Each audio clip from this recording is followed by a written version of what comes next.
Hi guys, mamas and friends. Ano day? Guys, I have something to share with you, and I don't know if this makes sense to you, but mommies and friends, ladies who have skin problems, I think you can relate. I don't know how to start. I'm just so happy because, you know, anyway, today is Saturday, and we don't have anybody to help us around the house that to do the household chores. Although I have my husband here, but he takes care of the kids, so I did all the cleaning and all that. And so today again is Saturday. I went to grocery shopping. I got home. I cooked dinner. So I was tidying the kitchen. I was mopping the floor, cleaning everything. And then I got so tired and I was like, oh, I'm gonna check my face. And then I'm just so surprised. I just noticed it now. As in, honestly, I just noticed this because I already accepted my fate. I already accepted my fate that I had pigmentation here. But it is a self-inflicted pigmentation because I had the easy peel treatment at Flawless. You can check that out. You would really peel after the facial. They would put you some solution that would really sting, and then you would have a 5 to 7 days downtime. So like you would really peel, like on the first day you will feel your skin, your face tightening, and then the following day mag slowly na siya peel off.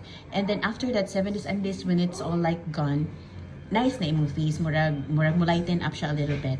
So what happened to me that time, I know I would really peel, but I got so impatient on this part here because everything on this part here was already clearing up. But this one here, napagod siya. So what I did was I peeled it off.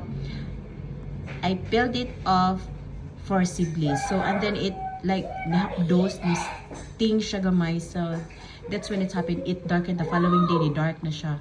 As in, I thought it will not disappear. And so, today, when I tried to check, nawala siya. Guys, honestly, I just noticed it just now because I already accepted it that okay, na pigmentation dere and all that. And I would have although I had my facial like 3 weeks ago, I was supposed to have my another easy peel, but they advised me nga dili lang sa because of this. So, I just had a regular facial. And then, I would have my easy peel again last week of May.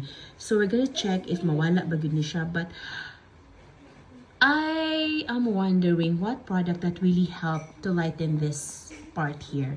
What I just do, although I've been using this product, but I just started reusing it just recently, the vitamin C. Although I've been using it like 5 years ago, and then I stopped and then use it again, and now just recently I started, especially these days it was so humid and it's so grabe kainit, so it's better to use the vitamin. So every morning before I put everything on my face, after washing and after toner, before I put anything like sunblock and all that, I would first apply the vitamin C.